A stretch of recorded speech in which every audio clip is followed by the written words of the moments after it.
नांगलोई की तंग गलियों में एक छोटे से किराए के घर में रहने वाली सोनिया के सपने उसकी दुनिया से कहीं बड़े थे। उसके माता-पिता बिहार से दिल्ली आए थे, बेहतर जिंदगी की तलाश में, लेकिन गरीबी उनकी छाया बनकर साथ चलती रही। पिता जानवरों का चारा बेचते, माँ घर-घर काम करती और सोनिया, उसने अपनी 10वीं के बाद स्कूल छोड़ दिया, लेकिन सपनों से समझौता नहीं किया। सोशल मीडिया ही उसकी ज़िंदगी बदलने का एकमात्र रास्ता था।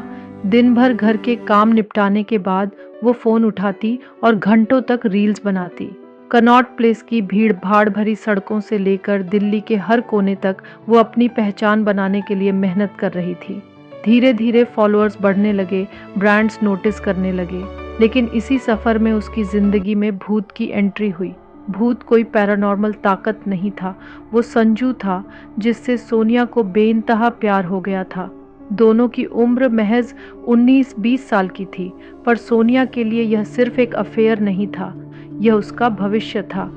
उसने उसे अपना सब कुछ मान लिया था, यहाँ तक कि अपने इंस्टाग्राम पर भी उसे माय हबी लिखकर दुनिया के सामने पेश किया। पर सच्चाई जितनी खूबसूरत दिखती थी, उतनी थी नहीं। संजू ने उसे सपनों का झूला झुलाया, प्यार के गीत सुनाए, पर उसके इरादे कुछ और थे। जब सोनिया ने अपने परिवार को बताया कि वो माँ बनने वाली है और संजू के साथ जिंदगी बिताना चाहती है, तो सब सन्न रह गए। पिता ने माथा पकड़ लिया, माँ फूट फूट कर रोने लगी, पर सोनिया अपनी जिद पर अड़ी रही। मुझे संजू पर पूरा भरोसा है, हम अलग घर बसा लेंगे। करवा चौथ की पूजा के अगले दिन सुबह 4 बजे सोनिया घर छोड़कर चली गई। जाते जाते अपनी बहन से कहा, संजू की माँ मुझे कभी नहीं अपनाएगी, इसलिए हम दोनों दूर जाकर नई जिंदगी शुरू करेंगे। माँ ने जब देखा कि सोनिया घर में नहीं है तो घबराहट बढ़ गई। उन्होंने उसे कॉल किया, फ़ोन स्विच ऑफ। फिर कुछ घंटे बाद जब फ़ोन उठा तो दूसरी तरफ से संजू की आवाज़ आई, तुम्हारी बेटी अब अपने फैसले खुद ले सकती है, वो तुम सबसे नफरत करती है, बार बार कॉल मत करना। माँ की आवाज़ कांप गई, पर संजू ने बात करवाने से मना कर दिया। फ़ोन पर सुना गया वो एक शब्द, गड्ढा। रात 11 बजे सोनिया के भाई मनीष ने फिर फ़ोन किया।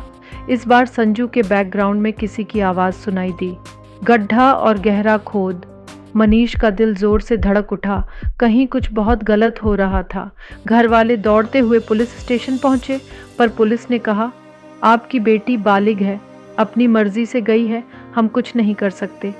परिवार खुद ही छानबीन करने लगा और जल्द ही एक चौंकाने वाली हकीकत सामने आई। संजू असल में सलीम था। उसने सोनिया को धोखा दिया था, उसकी मासूमियत का फ़ायदा उठाया था। अगले दिन पुलिस ने एक संदिग्ध लड़के को बिना नंबर प्लेट की बाइक के साथ पकड़ा। उसके पास सोनिया और उसके पिता का आधार कार्ड था। जब पुलिस ने सख्ती से पूछताछ की तो सलीम ने जो बताया, उससे रूह कांप गई। 21 अक्टूबर की सुबह सोनिया पूरी उम्मीद के साथ निकली थी, शादी का सपना लेकर अपने अजन्मे बच्चे के साथ एक नई जिंदगी की शुरुआत करने। लेकिन सलीम पहले से ही उसके लिए एक दर्दनाक अंत लिख चुका था। रास्ते में उसने अपने 2 दोस्तों पंकज और रतिक को भी गाड़ी में बैठाया। सोनिया रास्ते में शादी की बात करती रही, मगर सलीम उसे बहलाता रहा। फिर रोहतक के पास एक सुनसान जगह पर गाड़ी रोकी गई। वहां उन्होंने उसे बेरहमी से मारा एंड चार्जर के वायर से गला घोंट दिया और 4 फीट गहरे गड्ढे में दफना दिया। उस रात जब मनीष ने फ़ोन किया था और गड्ढा और गहरा खोद सुना था, तब सोनिया का शरीर मिट्टी के नीचे दबाया जा रहा था।